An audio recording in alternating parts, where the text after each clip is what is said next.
ቱርካዊ ከናን ይልዲዝ አርሰናል ጥረታቸውን አጠናክረው በመቀጠል ተጫዋቹን ለማስፈረም እየሰሩ ይገኛሉ ተብሏል። እንግዲህ አንጋፋው አሰልጣኝ ፋቢዮ ካፔሎ የዘመኑ አሌሳንድሮ ዴል ፔሮ ማለት ከናን ይልዲዝ ነው በማለት የመሰከሩለት ተጫዋች ነው። የቱርካዊ በጣም አስደናቂ የግራ ክንፍ አጥቂ ተጫዋች ነው።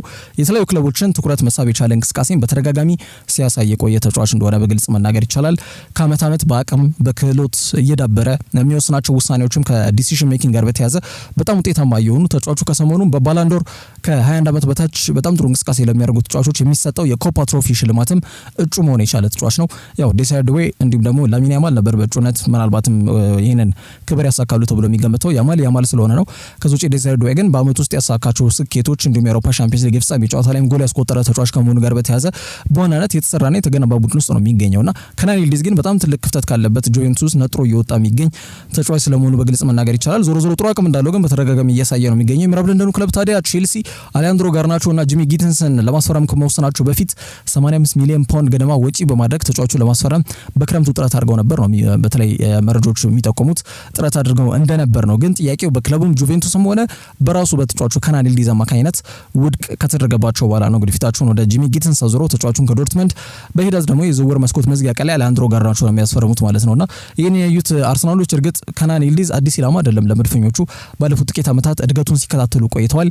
ቀጣዩ ትልቅ ሜጀር ኢንቨስትመንታቸው ወይም ደግሞ በቀጣይ እንግዲህ አርሰናል በዝውውር መስኮቱ ከፍተኛ መዋለ ንዋይ ያፈሳሉ ተብሎ የሚጠበቀው በግራ መስመር የማጥቃት እንቅስቃሴያቸው ላይ ይሆናል ተብሎ ይገመታል። ያው እንደሚታወቀው ሊያንድሮ ትሮሳርድ ላይ የእድሜ ጥያቄ እንዲሁም ደግሞ የአቋም መዋዠቅ ይታያል። ጋብሪኤል ማርቲኔሊ ላይ በትልቁ ሱፐር ሰብ ወይም ደግሞ ተቀይሮ ሲገባ ነው እንጂ ውጤታማ እንቅስቃሴ እያሳየ የሚገኘው ቋሚ አስተላለፍ ላይ በቃ ተጫዋቹ ያበቃለት ስለመሆኑና አንድ ለአንድ ብዙ ጊዜ ኳሱን ወደ ኋላ የሚመልስ እንጂ አታሎ ለማለፍ ጥረት የሚያደርግ አይነት ተጫዋች አለመሆኑን ተከትሎ አፕግሬድ መደረግ አለበት ያ መስመር የመድፈኞቹ ጥያቄ እንደነበር በተደጋጋሚ ይታወቃል። የ19 ዓመቱ ቱርካዊ የግራ ክንፍ አጥቂ ተጫዋች የሆነው ከናን ይልዲዝ በበርካታ ክለቦች የሚፈለግ ተጫዋች እንደሆነ ይታወቃል።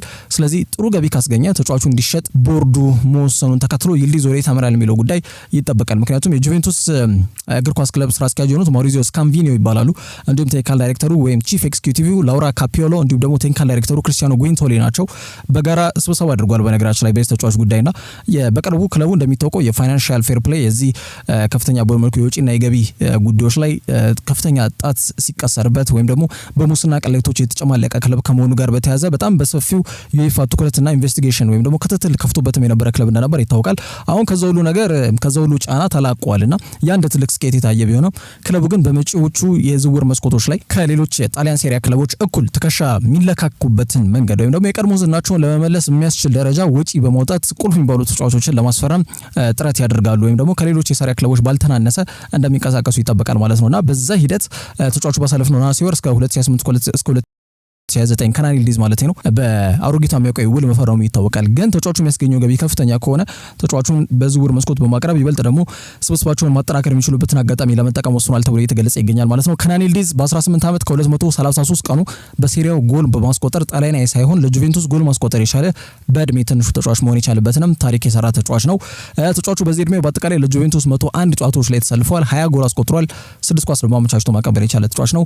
በፕሪሚየር ሊጉ ብቻ በቼልሲና በአርሰናል በጥብቅ ይፈለጋል። በባየር ሙኒክ አካዳሚ የወጣ ተጫዋች ነው። 2022 ላይ ነው ጁቬን የተቀላቀለው ከናን ይልዲዝ ለሀገሩ በዚህ ለጋር ቢሆን በጣም ትልቅና ጥሩ የሚባል አስተዋጽኦ እያበረከተ ይገኛል።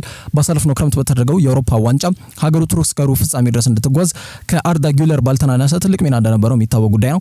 ታዲያ ከግራ ክንፍ የተነሳ ሁሌም ወደፊት በሜድ ተከላካዮችን ለማለፍ ሳጥን ውስጥ ጥሩ ኳሶችን ለመጣል ጥረት የሚያደርገው ከናን ይልዲዝ ለሚኬል አርቴታ ፕሮጀክት ቀጣይ የቡድን ግንባታ ማለትም ክፍተት የሚታይበት የግራ የማጥቃት እንቅስቃሴ መስመር ሁነኛው ተጫዋች ይሆናል ተብሎ ታምኖበታል። በዋናነት አንድሪያ ቤርታም ጣሊያን ላይ ብዙ ኮኔክሽን አላቸው፣ ጥሩ ግንኙነት እንዳላቸው የነገራት ቴክኒካል ዳይሬክተሩ።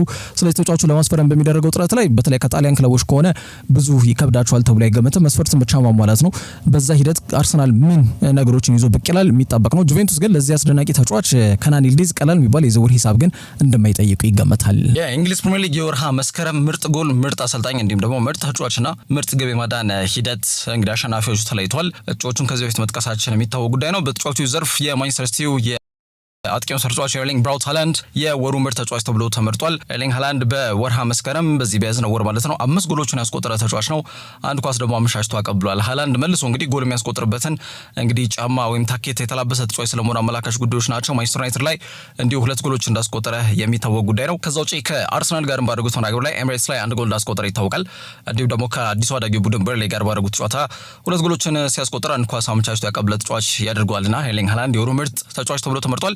በነገራችን ላይ የወሩ ምርጥ ተጫዋች ተብሎ ሲመረጥ ያው ተጫዋቹ 2022 ፕሪሚየር ሊጉን ከተቀላቀለበት ጊዜ አንስቶ ያሁኑ ለ4ኛ ጊዜ ያደርጓል ማለት ነውና ከዚህ በፊት በፕሪሚየር ሊጉ ብዙ ጊዜ እንግዲህ የወሩ ምርጥ ተጫዋች ተብሎ የተመረጠው ኖርዌያዊ ተጫዋች ኦሌ ጉናር ሶልሼር ነበር። የቀድሞ የማንቸስተር ዩናይትድ ተጫዋችም አሰልጣኝም ማለት ነውና በተለይ ያንን ታሪክ በመስበር ኤርሊንግ ሃላንድ በፕሪሚየር ሊጉ ታሪክ በርካታ የወሩ ምርጥ ተጫዋች ተብሎ የተሰየመ ኖርዌያዊ ተጫዋች የሚለውን ሪካርድ የግሉ ማድረግ የቻለበት አጋጣሚ እንደተፈጠረ መናገር ይቻላል ማለት ነው። በአሰልጣኙ ዘርፍ የወሩ ምርጥ አሰልጣኝ ኦሊቨር ግላስነር ሆኖ ተመርጧል። የክሪስታል ፓላሱ እንግዲህ በወርሃ መስከረም 3 ጨዋታዎችን ያደረገው 2ቱን ሲያሸንፍ አንዱን ባቸው ውጤት ያጠናቀቀበት መርሃ ግብር እንደተፈጠረ መናገር ይቻላል። በተለይ ደግሞ ከሊቨርፑል ጋር ያደረጉትና ባለቀ ሰዓት እንግዲህ 2-1 ተጨማሪ 1 ጎል አስቆጥረው ባለቀ ሰዓት 2-1 በሆነ ውጤት ጨዋታውን ያሸነፉበት አጋጣሚ በትልቁ የሚነሳ ነው። ከዛ ውጪ እንዲሁ ከሜዳቸው ውጪ ተጉዘው ዌስትሃምን የሚያሸነፉበት አጋጣሚ ይጠቀሳል። ክሪስታል ፓላስ በጣም አስደናቂ እንቅስቃሴ በዚህ አሰልጣኝ ስር እያደረጉ ይገኛሉ።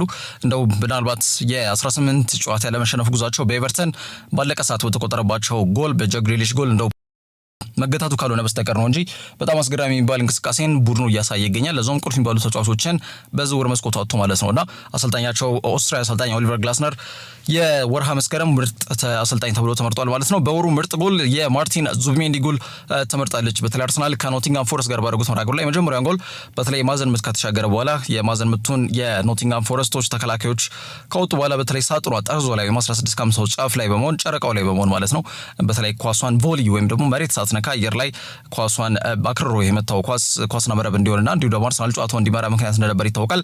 ጎሉ የወሩ ምርጥ ጎል ተብሎም በብዙዎች የተመረጠበት አጋጣሚ እንደተፈጠረ መናገር ይቻላል። ከዛ ውጪ የወሩ ምርጥ ጎል የማዳን ሂደት አዲሱ የማንቸስተር ሲቲ ጎል ጠባቂ ጃንሉጂ ዶናሩማ እንግዲህ ማንቸስተር ሲቲ ዩናይትድን በረቱበት የፕሪሚየር ሊግ መርሃ ግብር ላይ ማለት ነው በተለይ ብራያን ምቤሞም ተመሳሳይ በሆነ መንገድ ልክ እንደ ማርቲን ዙቢሜንዲ ሁሉ ግን ለየት የሚያደርገው ያው እሱ ሳጥን ውስጥ ነው አክርሮ በቮሊ ኳሷ አየር ላይ ሳትነካ አክርሮ የመታትን ኳስ ያዳነበት አጋጣሚ እንደተፈጠረ ይታወቃል። ዶናሩማና ይህች አጋጣሚ ኮካኮላ የሚሸልመው ሴቭ ኦፍ ዘ መንዝ ወይም ደግሞ የወሩ ምርጥ ግብ እንዳይሆን የማዳን ሂደት በሚለው ግብ ጠባቂዎች ብቻ በሚሻሉበት የሽልማት ዘርፍ አሸናፊ መሆኑ ተገልጿል። ከዛ ውጪ የሪያል ማድሪዱ ኤንድሪክ አሳዛኝ አጣብቂኝ ሁኔታ በአጠቃላይ ተጫዋቹን በጥር ወር ከማድሪድ እንደሚያርቀው ይገመታል ሲሉ በርካታ ምንጮች ማምሻውን እየዘገቡ ይገኛሉ።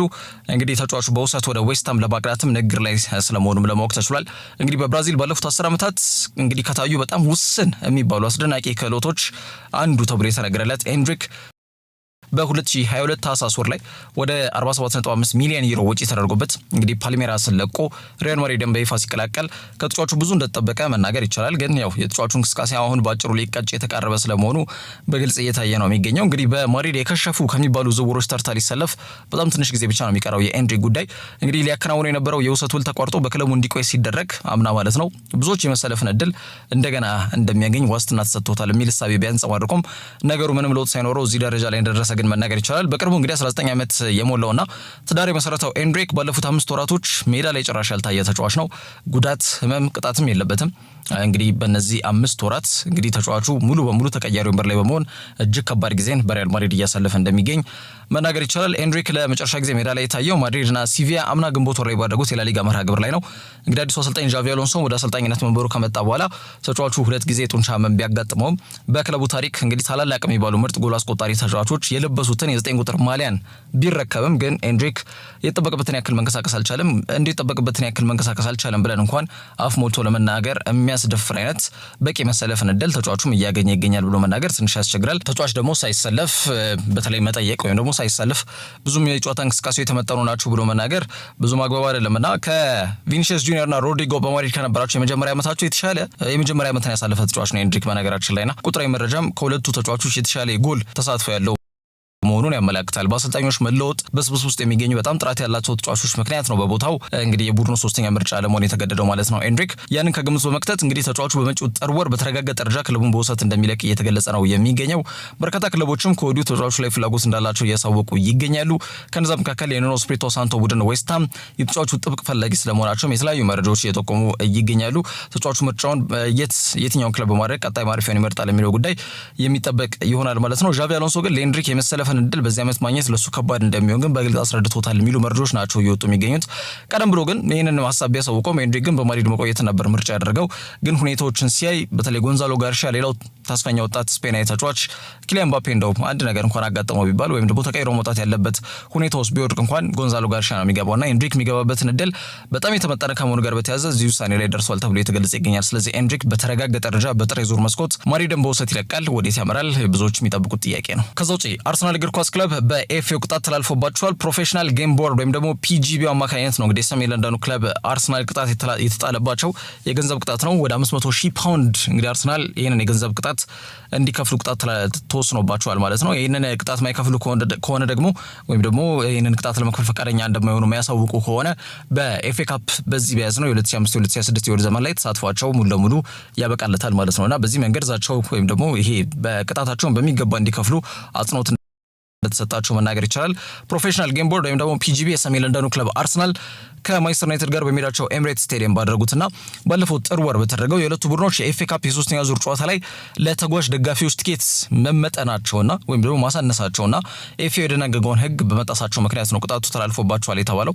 እንግዲህ በሕጉ መሰረት የኤፍኤ ካፕ ጨዋታዎች ላይ ከግማሽ ፍጻሜ ወይም ደግሞ የፍጻሜ ጨዋታ ካልሆነ በስተቀር ተጓዥ ቡድን ወይም ደግሞ ከሜዳቸው ውጭ የሚጓዙ ቡድኖች 15 በመቶ የሚሆነውን የቲኬት መጠን ማለትም 9,000 መቀመጫዎችን ማግኘት የሚችሉበት አጋጣሚ ይኖራል ማለት ነው። የሰሜን ለንደኑ ክለብ አርሰናል ይህንን ሕግ ጥሰው መገኘታቸውን ተከትሎ ነው እንግዲህ ፒጂቢ ወይም ደግሞ ፕሮፌሽናል ጌም ቦርዱ 500,000 ፓውንድ የገንዘብ ቅጣት ክለቡ ላይ ማስተላለፉን እያሳወቀው ማለት ነው። በዘንድሮ የኤፍኤ ካፕ ውድድር ምዕራፍ ላይ መድፈኞቹ ተሳትፏቸውን ለማስቀጠል የሚሹ ከሆነ ግን የጣለባቸውን የገንዘብ መጠን መክፈል እንደሚኖርባቸውም ኤፍኤው ያስገነዘበው ወይም ያሳሰበው ጉዳይ ስለመሆኑ መናገር ይቻላል። ከዛ ውጪ ሊቨርፑሎች የአሰልጣኛቸውን የአርነ ስሎትን ኮንትራት ለማራዘም መወሰናቸው ተገልጿል። የመርሳይዱ ክለብ ሊቨርፑል ዋና አሰልጣኙን አርነ ስሎት የረጅም ጊዜ እቅዳቸው ዋና አካል ለማድረግ ትልቅ እንቅስቃሴ ጀምሯል። ክለቡ እንግዲህ የሆላንዳዊውን አሰልጣኝ የአሁኑን ውል ለማራዘምና አዲስ የተሻሻለ ኮንትራት ለመስጠት ከፍተኛ ፍላጎት ማሳይቷል ተብሏል። እንግዲህ አርነ ስሎት በ2024 የውድድር ዘመን መጀመሪያ ላይ ነው እንግዲህ የርገን ክሎፕን ቦታ በመረከብ አንፊልድ የመጡት።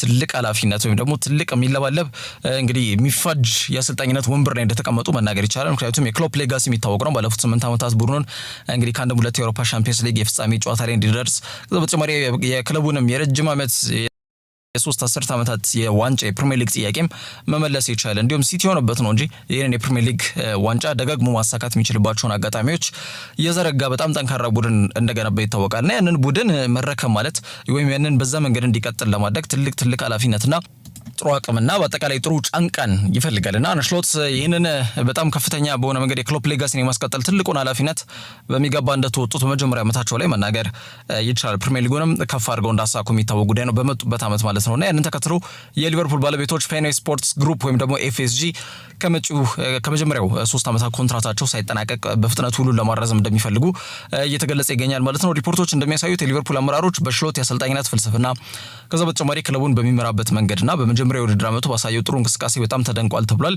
ስለዚህ ክለቡ የወደፊት የአሰልጣኙ ኮንትራት ሁኔታ አሳሳቢ ደረጃ ላይ ከመድረሱ በፊት መረጋጋትን ለማስፈን ውሳኔውን በፍጥነት ተግባራዊ ለማድረግ እየጣሩ ይገኛሉ ተብሏል። የስሎት ወኪል ታዋቂው ራፋኤላ ፒሜንታ ናት። የሌሎች የበርካታ ክለቦች ማነው የተጫዋቾች ወኪል እንደሆነች ታወቃለች። ኤርሊንግ ሃላንድን ጨምሮ ሌሎች የበርካታ ተጫዋቾችም ወኪል ናት ራፋኤላ ፒሜንታ። የአሰልጣኝ አርነ ስሎትም ወኪል ናትና በአዲሱ ኮንትራት ዙሪያ ከሊቨርፑል ክለብ አመራሮች ጋር ውይይት እንደጀመረ ዘገባዎች አመላክተዋል። ይህ ፈጣን እርምጃ በአጠቃላይ ሊቨርፑል አርነ ስሎት ያለውን ከፍተኛ ግምትና እምነትም የሚያሳይ ነው ተብሏል። በአሰልጣኝ አርነ ስሎት አዲስ ውል አማካኝነት ሊቨርፑሎች በአሰልጣኙ ላይ ያላቸውን አመኔታ ከፍ የሚያደርግ ሲሆን በአጠቃላይ መተማመንን በይፋ የሚያረጋግጥ ስሎት በክለብ ውስጥ ያለው ዘላቂ ስኬትን እንዲገነቡ ለማድረግ ያለውንም ቁርጠኝነት ያሳያል ተብሏል። የዓመት ሲጠናቀቅ ስሎት በአንፊልድ የሚያቆያቸው ውል 1 ዓመት ነው የሚቀረው። ስለዚህ እዛ ደረጃ ላይ ከመድረሱ በፊት አዲስ የተሻሻለ ኮንትራት ሊያቀርቡለት ስለመሆኑ የተገለጸ የሚገኘውና ስለዚህ በአጠቃላይ ስሎትም ያው በሊቨርፑል ደስተኛ ነው። በተለይ ባሳየው እንቅስቃሴ ወደ 420 ሚሊዮን ፓውንድ አውጥቶም ያው በስብስብ ረገድ በዝውውር መስኮት ላይ በጣም በስፋትም በንቃትም በመንቀሳቀስ ቁልፍ የሚባሉ ተጫዋቾችን እንዳስፈርሙለት ይታወቃል ፌንዌይ ስፖርትስ ግሩፕ። ስለዚህ በዚህ ደስተኛ ነው። የፈለጋቸውን ተጫዋቾች እያገኘ ይገኛል። ስለዚህ አሁን የቡድን ግንባታው ላይ ትኩረት አድርጎ እንዲሰራ ውሉን ያራዝማል ተብሎም ይገመታል። ከዛ ውጪ ዳኒ ኦልሞ በስፔን ብሔራዊ ቡድን በጉዳት ምርመራ እየተደረገለት እንደሚገኝ የተገለጸ የሚገኘው የስፔን ብሔራዊ ቡድን ፉሪያ ሮሃና የባርሴሎና አማካይ መስመር ተጫዋች እንደሆነ ይታወቃል። ስፔናዊ ዳኒ ኦልሞ በብሔራዊ ቡድን ልምምድ ወቅት ባጋጠመው የእግር ጡንቻ ችግር ምክንያት የሕክምና ምርመራ እየተደረገለት እንደሚገኝ የተገለጸው ኦልሞ ከቡድኑ ጋር ልምምድ ሲያደርግ የእግር ጡንቻ አካባቢ ምቾት እንዳልተሰማውና ያንንም ተከትሎ የጉዳቱ መጠን ምን ያክል እንደሆነ ለማወቅ የሕክምና ባለሙያዎች አስፈላጊው ምርመራ እያካሄዱ ስለመሆናቸው አሰልጣኝ ሉዊስ ዴላ ፉዌንቴ ተናግሯል። ሁኔታውን ይበልጥ ሲያብራሩ ተጫዋቹ ሙሉውን ሳምንት ከቡድኑ ጋር እንዳልተለማመደ ገልጿል። ዳኒ ሲመጣ ትንሽ የድካም ስሜትና ምቾት ማጣት ነበረበት ያለው ዴላ ፉዌንቴ በትላንቱ መርሃ ግብር ላይ ለ15 ደቂቃ ያክል ከተሳተፈ በኋላ ምቾት አልተሰማውም፣ ስለዚህ ልምዱ እንዲያቆም ነግረነዋል የሚል ሀሳብ ሰንዝሯል። አሰልጣኙ አክሎም እንግዲህ ኦልሞ ተጨማሪ ምርመራ እያደረገ እንደሚገኝና የሕክምና ቡድኑ ዝርዝር መረጃው እንደሚያሳውቅ ገልጿል። የዚህ ተጫዋች ጉዳት ውጤት በቅርቡ የሚጠበቅ ይሆናል ማለት ነው። ተጫዋቹ መጪውን የዓለም አቀፍ ጨዋታዎች መጫወት ይችላል ወይ የሚለውንም ምላሽ ይሰጣል ተብሎ ይገመታል ማለት ነው። ይህ ጉዳት ለብሔራዊ ቡድን ሆነ ለክለቡ ባርሴሎና ትልቅ ስጋትን የፈጠረ ሲሆን ሁሉም የኦልሞን ፈጣን ማገገም በጉጉት እየጠበቁ ስለመሆናቸውም ለማወቅ ተችሏል። ዳኒ ኦልሞ በተለይ በብሔራዊ ቡድን ደረጃ በተለይ ኳቲስታ የ10 ቁጥር ቦታ ላይ በጣም አስደናቂ የሚባል እንቅስቃሴ ከሚያደርጉ ተጫዋቾች መካከል አንዱና ዋነኛው ነው። በአውሮፓ ዋንጫ ላይ ያው ለሀገሩ ምን አይነት ገድሎች እንደደረገ መናገር ይቻላል። በተለይ ፔድሪ ከተጎዳበት የጀርመኑ መርሃ ግብር አንስቶ ማለት ነው ከጥሎ ማለፍ ጀምሮ ያሉትን መርሃ ግብሮች በሚገባ በተለይ ቦታውን በማስጠበቅና እንዲሁም ውጤታማ እንቅስቃሴዎችን በማድረግ ዴላ ፉዌንቴ እስካሁን ተጫዋቹን ተቀያሪ ወንበር ላይ በተለይ በአውሮፓ ዋንጫ ላይ የመጀመሪያዎቹን 2-3 መርሃ ግብሮች ተቀያሪ ወንበር ላይ ተቀምጦ የነበረ ተጫዋች እንደነበር ይታወቃልና ራሱን በሚገባ በማሳየት አሁን ቋሚ ተሰላፊ የሆነ ተጫዋች እንደሆነ ይታወቃል። ተጫዋቹ አሁን ታዲያ መጠነኛ ጉዳት አጋጥሞታል ተብሏል። ምናልባት የጉዳቱ ውጤት ምን ይሆናል የሚለው በቀጣይ ይጠበቃል። ከዛ ውጪ ማንቸስተር ዩናይትድ በቀጣይ ክረምት የዝውውር መስኮት ላይ ራፊኒያን ከባርሴሎና ለማስፈረም ጥረት ያደርጋሉ የሚሉ መረጃዎች መውጣታቸውን ተከትሎ ባርሴሎናዎች ለዚህ ጭምጭምታዎች ምላሽ ሰጥተዋል። በካታሎን ቤት እጅግ በጣም አስደናቂ እንቅስቃሴ እያደረጉ ከሚገኙ ተጫዋቾች መካከል አንዱ ራፊኒያ እንደሆነ ይታወቃል። ታዲያ ባርሴሎና ከተጫዋቹ የጭምጭምታ ወይም ደግሞ የዝውውር ሁኔታዎች ጋር በተያያዘ እየተነሳ ለሚገኘው መረጃ እንግዲህ ተጨማሪ ግብዓት ሊሆን የሚችል ሀሳብ በእነሱ በኩል ያለውን ነገር ይፋ አድርጓል ተብሎ የተገለጸ ይገኛል። ያ ምንድነው? ለተጫዋቹ 120 ሚሊዮን ዩሮ ገደማ ይጠይቃሉ ነው እየተገለጸ የሚገኘው። ያው ክለቡ ካለበት ወቅታዊ የፋይናንስ እንዲሁም የገንዘብ ሁኔታቸው ይታወቃል። ትልቅ ፈተና የተጋረጠበት ቡድን እንደሆነ ይታወቃል። ታዲያ በዚህ ወቅት ብራዚሊያን ኮከብ ራፊኒያ ላይ ትልቅ የዝውውር ዋጋ ለመለጠፍ መወሰናቸው ነው ቲም ቶክ በዘገባው ላይ ይዞት የወጣው መረጃ የሚያመላክተው። ስለዚህ ተጫዋቹ አይሸጥም፣ ለሽያጭ የቀረበ አይደለም፣ ቢያንስ ይሄ ገንዘብ ግን መቅረብ አለበት ተጫዋቹ ለመሸኘት የሚል ሀሳብ እና አቋም እንዳላቸው ነው የተገለጸ የሚገኘው። ክለቡ የአሁኑ የፋይናንስ ቀውስን ለመቀነስና ለቀጣይ የዝውውር እንቅስቃሴዎች የሚሆን ገንዘብ ለማሰባሰብ በ2026 የዝውውር መስኮት ላይ ለራፊኒያ 120 ሚሊዮን ዩሮ ጥያቄ እንደሚጠይቅ ወይም ደግሞ ያ ገንዘብ ካልቀረበ በስተቀር ተጫዋቹን ለመሸኘት ምንም ጥረት እንደማያደርጉ ነው እየተገለጸ የሚገኘው። ራፊኒያ በባርሴሎና የአጥቂ መስመር ውስጥ ቁልፍ ሚናን የሚወጣ ተጫዋች ቢሆንም ክለቡ ቀደም ብለን እንዳነሳ ነው በዝውውር መስኮት ላይ በንቃት ለመንቀሳቀስ ገንዘብ ያስፈልጓል። በዛ ሂደት እንግዲህ ኮከብ የሚባሉ ተጫዋቾቹን ለመሸጥ የሚለውን አማራጭ እያጤነ ይገኛል ተብሏል። ይሄ የ120 ሚሊዮን ዩሮ ዋጋ በክለቡ በኩል ከፕሪሚየር ሊግ እና ከሌሎች ሀብታም ሊጎች ለሚመጡ ትልልቅ ክለቦች የቀረበ ግልጽ መልእክትም እንደሆነ ታምኖበታል። ራፊኒያ በፕሪሚየር ሊጉ በሊድስ ዩናይትድም ሲጫወት ባሳዩ አስደናቂ ብቃት ምክንያት ማንቸስተር ዩናይትድን ጨምሮ በርካታ የእንግሊዝ ክለቦች ለረጅም ጊዜ ተጫዋቹን ሲከታተሉት መቆየታቸው የአደባባይ ሀቅ ነው። ባርሴሎና የተቀመጠውን 120 ሚሊዮን ዩሮ ዋጋ በእነዚህ ክለቦች ዘንድ እንደ ስትራቴጂያዊ ኢንቨስትመንት ሊታይም እንደሚችል ዘገቦች ያመላክታሉ። ባርሴሎና እንግዲህ 28 ዓመቱን ኮከብ ተጫዋች እስከ 2028 ድረስ በኮንትራት አስሮ የሚገኝ ሲሆን ይሄ ደግሞ በዝውውር ድርድሩ ወቅት ከፍተኛ ዋጋ ለመጠየቅ የሚያስችለውን ጠንካራ አቋም ይሰጣቸዋል ተብሎ ይገመታል። ቀይ ሰይጣናት ወይም ደግሞ ማንቸስተር ዩናይትድ እግር ኳስ ክለብ ለተጫዋች ያወጡት ከፍተኛው የዝውውር ሂሳብ በ2017 እንደነበር ይታወቃል። ያኔ በጊዜው ለኤቨርተን እጅግ ወርቃማ እንቅስቃሴን እያደረገ የነበረው አጥቂው ሮሜሎ ሉካኩ 90 ሚሊዮን ፓውንድ ወጪ ያደረጉበት አጋጣሚ እስካሁን በክለቡ የወጣው ከፍተኛ የዝውውር ሂሳብ እንደሆነ ይታወቃል። አሁን ግን ለራፊኒያ ይህንን ሪከርዳቸውን በመስበር እንግዲህ ተጫዋቹን ለማስፈረም ዝግጁ ናቸው የሚል መረጃ ጊቭ ሚ ስፖርትም አጠናክሮ ይዞት የወጣው መረጃ ስለመሆኑ መናገር ይቻላል። በተጠናቀቀው የውድድር ዘመን ራፊኒያ በ56 ጨዋታዎች 24 ጎል አስቆጥሮ 24 ኳስ አመቻችቶ ነው ያቀበለውና ያን ሲሊተር ፍሊኩ ወሳኝ ሰው ከመሆንም ባለፈ የስፔን ላሊጋም የዓመቱ ምርጥ ተጫዋች ተብሎ የተመረጠው ተጫዋች ራፊኒያ እንደነበር ይታወቃል። ላሚን ያማል ብዙዎች ይመስላችኋል፣ ግን አይደለም። የስፔን ላሊጋ የዓመቱ ምርጥ ተጫዋች ራፊኒያ ነው። ከዛ ውጪ በባላንዶር ያን ተጫዋች በግሉ ሊያሳካው የሚፈልገው ትልቁ የሽልማት መድረክ እንደሆነ ይታወቃል። በዚህ መድረክ ላይ በባላንዶር ሽልማት ስነ ስርዓት 5 ደረጃን ይዞ ነው ያጠናቀውና ብዙዎች ኮንትሮቨርሻል ነው ወይም ደግሞ በጣም አጠያቂ ማወዛጋቢ ምን ይሄ ውጤት የሚል ሀሳብ ራፊኒያን የሚመጥር አይደለም በሚል እንግዲህ የባላንዶር ላይ ያው ስላም እያደረጉ ወይም ደግሞ ትችቶቻቸውንና ተቀባይነት የሌለው ደረጃ እንደተሰጠው በስፋት ሲናገሩ እንደነበር ይታወቃል። ብሉግራናዎቹ እንግዲህ ራፊኒያን በክለባቸው ጸንቶ እንዲቆይ ፍላጎት ቢኖራቸውም የጠየቁት 120 ሚሊዮን ዩሮ ወይም ወደ 104 ሚሊዮን ፓውንድ ገደማ ከቀረበ ግን ተጫዋቹ ክለባቸው እንዲለቅ ከማበረታታት ውጪ የተለየ ምርጫ እንደማይኖራቸው ይገመታል። ሩበን አሞሪም አነሰ ቢባል ከ2 እስከ 3 ዓመት እንደሚያስፈልገው ከፈላጭ ቆራጩ ራትክሊፍ አንደበት የተሰማ ማረጋገጫ ቃል መሆኑን ተከትሎ አሰልጣኝ ሩበን አሞሪም ተረጋግቶ ቡድኑን ማሰልጠኑ እንደሚቀጥል ይገመታል። በአንዳንድ ደግሞ ማንቸስተር ዩናይትድ በዚህ ሂደት ውስጥ ስቴትመንት የሆነ ሳይኒንግ ወይም ዩናይትድ ወደ ቀድሞ አቋማቸው ለመመለስ ያላቸውን ቁርጠኝነት የሚያሳይ ዝውውር እንዲሆን ይፈልጋሉ ተብሏል። ከዛ አንጻር በቀጣይ ዩናይትድ ራፊኒያን ለማግኘት የሚወስዷቸው እርምጃዎች ይጠበቃሉ። ከዛ ውጪ አንቷን ሴሜኒዮና ማይክል ኦሊሴ የመሐመድ ሳላ ተተኪ እንዲሆኑ በእጩነት የተያዙ ተጫዋቾች መሆናቸውን ተገልጿል። በሊቨርፑል እግር ኳስ ክለብ ከታዩና በታሪክ መዝገባቸው ላይ በብዕር የሚታተም አስደናቂ ገድል ከፈጸሙ ተጫዋቾች መካከል ለሀገሩ ግብጽ ብቻም አይደለም ለአፍሪካም ጭምር ኩራት ከሆኑ ተጫዋቾች መካከል አንዱ እና ዋነኛው መሐመድ ሳላ እንደሆነ ይታወቃል። ተጫዋቹ እስከ 2027 በአንፊልድ የሚያውቀው ውል በቅርብ እንዳደሰ የሚታወቅ ጉዳይ ነው። ግን ዘንድሮ ቡድኑን በዝውውር መስኮቱ ቀደም ብዬ እንዳነሳሁት 420 ሚሊዮን ፓውንድ ነው ወጪ ያደረገው ሊቨርፑል ወይም ሻምፒዮኖቹ ማለት ነው። በተለያየ ሜዳ ዲፓርትመንት ላይ መጫወት የሚችሉ 7 ተጫዋቾችንም እንዳስፈረሙበት ይታወቃል። ግን እነዚህ የፈረሙ ተጫዋቾች ከቡድኑ ጋር ቶሎ ለመዋሃድ የተቸገሩ ይመስላል። ያ ደግሞ እንደ መሐመድ ሳላ አይነት ተጫዋቾች በአምና አቋማቸው ላይ እንዳይገኙ እንቅፋት እንደሆነ በግልጽ እየታየም ይገኛል። እንግዲህ አምና በሊጉ በርካታ ጎሎችን በማስቆጠርና በርካታ ኳሶችን አመቻችቶ ማቀበል ፕሪሚየር ሊጉን ከማሳካት ጎን ለጎን በግሉ ደግሞ የወርቅ ጫማን ጨምሮ በባላንዶር የሽልማት ስነ ስርዓት ላይም የዓመቱ ምርጥ ሶስተኛ ተጫዋችነት ቦታን ይዞ ነው ያጠናቀቀው መሐመድ ሳላ። በነገራችን ላይ በዚህ ወር ዘመን ግን በጨዋታ እንቅስቃሴ ወይም ደግሞ ይሄ ከኦፕን ፕሌይ የምንለው ጨዋታ መንገድ አንድ ጎል ብቻ ነው ያገኘው። ወይም ፍሎንት ከቆመ ኳስ ላይ ሆን ይችላል ወይም ደግሞ ከፔናልቲ ወይም ከተያያዥ ጉዳዮች ሳይሆን በጨዋታ ሂደት የተገኘ የጎል መጠኑ ከመሐመድ ሳላ ጋር በተያያዘ በዚህ ውድድር ዘመን አንድ ብቻ ነውና ለትችት የተደረገ ከሚገኙ ተጫዋቾች መካከል አንዱ መሐመድ ሳላ ሆኗል። ቡድኑን በመከላከሉ የማገዙን የቤት ስራ እርግፍ አድርጎታል በሚልም ሲታመም ቆይቷል። ሞሳላ 30ዎቹን የተሻገረ ተጫዋች ስለመሆኑ መናገር ያስፈልጋል። 33 ዓመት ላይ ይገኛል።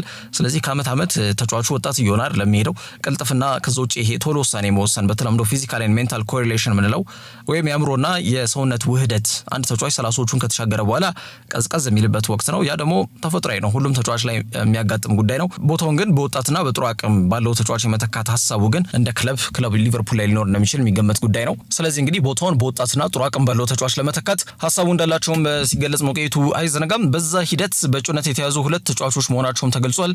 የበርንማውዝ አንቶኒ ሴሜኒዮና የባየር ሙኒክ ማይክል ኦሊሴ ናቸው በእጩነት የተያዙት።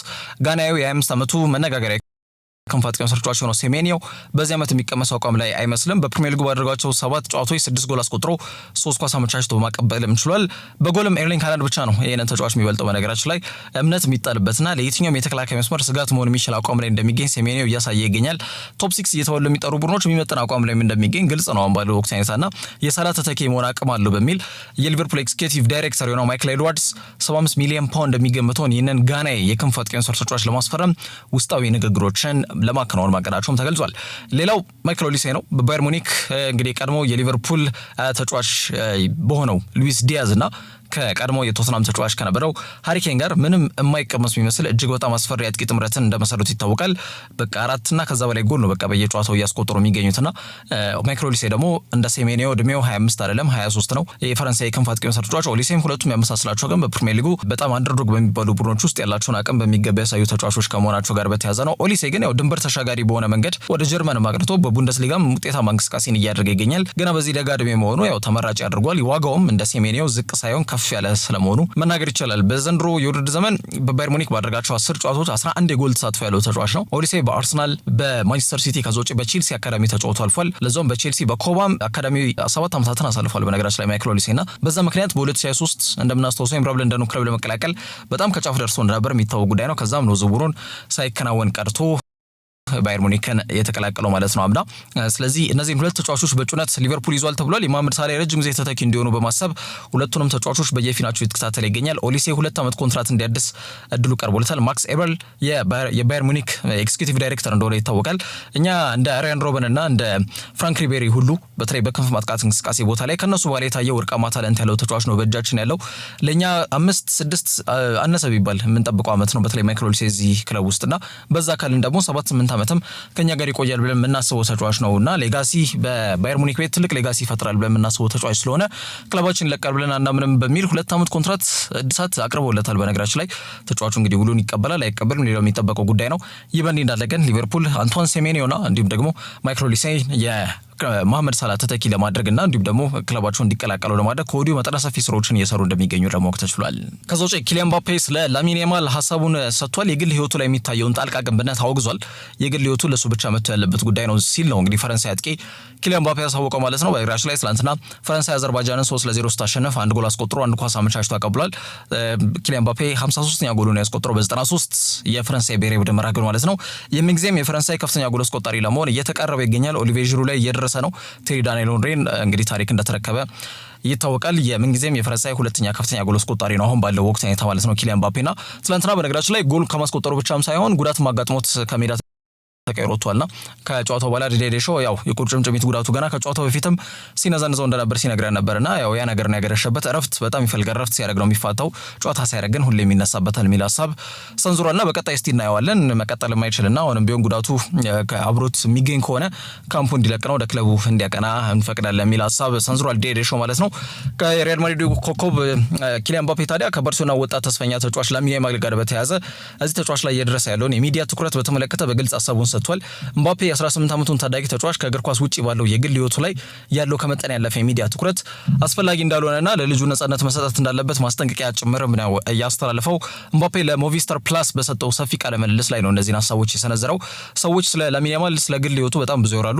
እኔ እንደማስበው ብቻውን ሊተውት ይገባል። በእግር ኳስ ውስጥ እሱ እየታየ የሚገኝ በጣም አስደናቂ ክህሎት ባለቤት የሆነ ተጫዋች ነው። ግን 18 ዓመቱ መሆኑን መዘንጋት መቻል የለበትም። በዚህ እድሜ ደረጃ ያው ስህተቶች መፈጸም የተለመደ መሆኑና ሁሉም ሰው ስህተት እንደሚሰራ ነው የተናገረው ኪሊያን ምባፔ። ለሱ ምን ጥሩ እንደሆነና ምን ጥሩ እንዳልሆነ ከህይወት ልምዱም ይማራል ሲል ነው የተናገረው ኪሊያን ምባፔ ማለት ነው። ፈረንሳይ ኮከብ ተጫዋች ላይ ያለው ትኩረት በእግር ኳስ ሜዳ ላይ የሚያደርገው ብቃት ላይ ብቻ ነው ማተኮር መቻል ያለበት ሲልም ነው ያሳሰበው። እኔም 18 ዓመት ላይ እየነበርኩኝ በሞናኮ ያለው ነገር በሚገባ እረዳለሁ የነበረውን የሚዲያ ትኩረትና ከሜዳ ውጪ ባለው ህይወቱ ራሱ የሚማርበት ይሆናል። እኛ ግን በእግር ኳስ ያየነው በጣም ጥሩ ክህሎትና አቅም ያለው ተጫዋች ስለሆነ ያ ነገር እንዳይጠፋ መጠበቅ መቻል ያለብን ሲል ጥሩ የሚባል ሀሳቦችን ሰጥቷል። ከባድ ካልሆነ በስተቀር ከሜዳ ውጪ ያለው ነገር አስፈላጊ አይደለም ሲል ንግግሩን በአጠቃላይ ማለት ነው። ኪሊያን ምባፔ ራሱ ገና በወጣትነቱ ቀደም ብዬ እንዳነሳሁት በሞናኮ ታዋቂነትን ያገኘና ትልቅ ሚዲያ ትኩረት ስቦም እንደነበር ስለሚያውቀው ሁኔታውን ያማል ያለበት ሁኔታ በሚገባ ጠንቅቆ ያውቃል ማለት ነውና በአጠቃላይ ይህ አስተያየት በሁለቱ ታላላቅ ተቀናቃኝ ክለቦች ማለትም በባርሴሎናና በሪያል ማድሪድ መካከል ያለውን ክብርም በግልጽ የሚያመላክት ነው ሲል ሜትሮ በዘገባው ላይ ያሰፈረው ጽሑፍ ያመላክታል።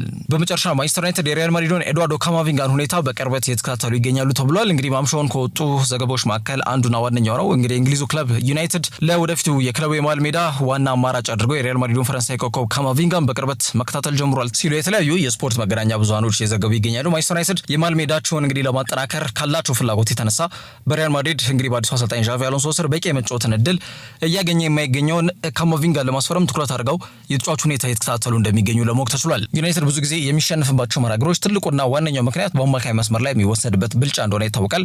ኡጋርቴ ከስፖርቲንግ ሊዝበን ከመጣ በኋላ የጠበቀበትን ያክል መንቀሳቀስ ያልቻለ ተጫዋች ነው። ኮቢ ሜኑ እንዲሁ ከብሩኖ ፈርናንዴዝ ጋር ቦታውን ለማስጠበቅ እየተፎካከረ ይገኛል ተብሎ በግልጽ የተነገረው ተጫዋች ነው። ካሴሚሮ የእድሜ ጉዳይ በጣም በትልቁ ይነሳበታል። ብሩኖ ፈርናንዴዝ ያው ጥሩ የሚባል መርሃግብሮች የሚያከናውንባቸው ጊዜያቶች አሉ፣ ጥሩ የሚባል ጨዋታ የሚያከናውንባቸው ጊዜያቶች አሉ። ያው ተጫዋቹ ግን ሞር በተለይ በማጥቃት እንቅስቃሴ ላይ በነጻነት እንዲጫወት ደግሞ የስድስት ቁጥር ሚናውን በተለይ ሊረከም ሙሉ ለሙሉ ኃላፊነቱ ሊረከም የሚችልለት ተጫዋች አብሮት መገኘት መቻል ይኖርበታል ሜዳ ላይ ማለት ነው። በዛ አይነት ግን ዩናይትድ ቤት ጥሩ የሚባል እንቅስቃሴ እያደረገ የሚገኝ የሚያማካይ መስመር ተጫዋች አለ ብሎ አፍ ሞልቶ መናገር ብዙ አያስደፍርምና ያንን ከግምት በመክተት ነው ካማቪንጋ ግን ለማስፈረም እንግዲህ ማንቸስተር ዩናይትድ ትኩረት አድርገው እየተመለከቱ የሚገኙት ማለት ነው። ሪፖርቶች ትላንትና ማምሻው እንደጠቆሙት ከሆነ ዩናይትድ ይህንን ፈረንሳይ ኢንተርናሽናል ሁኔታ በቅርበት ከመከታተል ባለፈ በቀጣይ በሚጀመረው የዝውውር መስኮት ላይ ወደ 68 ሚሊዮን ፓውንድ ወይም ወደ 80 ሚሊዮን ዩሮ አካባቢ የሚገመተውን ይህንን ተጫዋች ለማስፈረም የዝውውር ጥያቄን በይፋ ሊያቀርቡ እንደሚችሉ የተገለጸ የሚገኘው ካማቪንጋ በተደጋጋሚ በሚያጋጥመው ጉዳቶች ምክንያት የቀድሞ አቅሙ ላይ እንደማይገኝ መናገር ይቻላል። በሱ መስመርና እንዲሁም ደግሞ በሱ ቦታ ላይ አዲስ ተተኪ ሊሆን የሚችል ጥሩ አቅም ያለው ተጫዋች በዋናነት የማንቸስተር ሲቲውን ሮድሪ ሄርናንዴዝ የክለቡ ትልቁ የዝውውር እቅድ እንደሆነ ይታወቃል። በዛ መንገድም በተለይ አማካይ መስመራቸውን ለማደስና ለማጠናከር ፍላጎት አላቸው ተብሏል። ሎስ ብላንኮሶቹ እንደሚታወቀው አንጋፋዎቹ ቶኒ ክሮስና ሉካ ሞድሪች የተውትን ቦታ ቹዋሜኒና ቫልቬርድ በሚገባ ቦታውን ለመሸፈር ጥረት ቢያደርጉም ግን ያን ያክል ሙሉ በሙሉ ቦታውን ሸፍኖታል ብሎ መናገር አያስደፍርም። ምክንያቱም ቴክኒካል አቅማቸው ላቅ ያሉ ተጫዋቾች ናቸው። ቶኒ ክሮስ ከኳስ ውጪ ምንብዛም እንቅስቃሴውን ብዛም ሊሆን ይችላል፣ ግን ከኳስ ጋር ምን አይነት ልዩነት ፈጣሪ የሚባል ተጫዋች እንደሆነ መናገር ይቻላል። በአማራጭነት ቫልቬርድ ደግሞ የቀይ መስመር ተመላላሽ ቦታ ላይ እንዲሰለፍ የሚደረግባቸው አጋጣሚዎች አሉ። ያ ደግሞ ይበልጥ የአማካይ መስመራቸው ተጋላጭ የሆነ ቡድኑ በተደጋጋሚ ሽንፈቶች ሲያጋጥሙት የቅርብ ጊዜ ትውስታ ነው። በተለይ አምና በቀድሞ አሰልጣኝ ካርሎ አንቸሎቲ ስር ማለት ነው በኤል ክላሲኮ የተደረጉትን ሁሉንም ጨዋታዎች የተሸነፉበት አንደኛው ምክንያት ይኸው በአማካይ መስመር ላይ የተወሰደባቸው ብልጫ እንደነበር የሚታወቅ ጉዳይ ነው። ሌሎች ያሉት እንደ ዳኒ ሴባዮስ አይነት ተጫዋቾች ናቸው። እርግጥ ጁድ ቤሊንጋምም እንዳለ ይታወቃል፣ ግን በቂ አይደለምና በአምና ባርሴሎና ሁሉንም የላሊጋ መርሃ ግብር ያሸነፋቸው ላሊጋ በደርሶ መልስ ነው። እርግጥ ከዛ ውጪ ኮፓ ዴል ሬይ ላይም እንዲሁም ደግሞ በስፓኒሽ ሱፐር ካፕ ወደርቢያ ጅዳ ላይ የተገናኙት መርሃግብር በአጠቃላይ ያሸነፈው ባርሴሎና እንደነበር ይታወቃል። በዛው ሂደት ውስጥ ካማቪንጋ አንዱ መርሃግብር ላይ ጉዳት ካጋጠመው በኋላ ሶስቱ የኤል ክላሲኮ ጨዋታዎች እንዳለፉት ይታወቃል። በተለያየ ጊዜ በሚያጋጥመው የጡንቻ ህመም፣ የእግር ጡንቻ ህመም፣ የጡንቻ መሳሳብ ተያያዥ ጉዳዮች ናቸውና ተጫዋቹ ራሱንም ፊዚካሊ ፊት የማድረግ ክፍተት ይታይበታል። ዞሮ ተጫዋቹ በአሰልጣኝ ዣቪ አሎንሶም እንዲሁ ቋሚ በሆነ መንገድ የመሰለፍ ዋስትናው ምን ያክል ነው የሚለው ራሱን የቻለ ትልቅ ጥያቄ ነው። ሌላው በዝውውር መስኮት ይህንን መስመር በሮድሪ መተካት ፍላጎት አላቸው መባሉ ለካማቪንጋ የሚቀርቡ የዝውውር ጥያቄዎችን ሪያል ማድሪድ ኮንሲደር ሊያደርግ እንዲቀበል ሊያስገድድ እንደሚችል መናገር ይችላልና ምንም እንኳን ፈረንሳይ አማካኝ ከሪያል ማድሪድ ጋር እስከ 2029 ድረስ የሚያቆይ ውል ቢኖረው በክለቡ ያለው ወቅታዊ ሁኔታ ግን በፕሪሚየር ሊግ ያሉ ታላላቅ ክለቦችን ትኩረት ስቧል። ከነዛ መካከል አንዱና ዋነኛው ማንቸስተር ዩናይትድ ነው። ይህንን አጋጣሚ ተጠቅሞ ተጫዋቹን ለማስፈረም የሚሄዱበት ርቀት በቀጣይ የሚጠበቅ ይሆናል። በዛሬ ስለ ስፖርት መረጃዎች እነዚህ ይመስላሉ። በያላችሁበት ጥሩ ጊዜ ነው።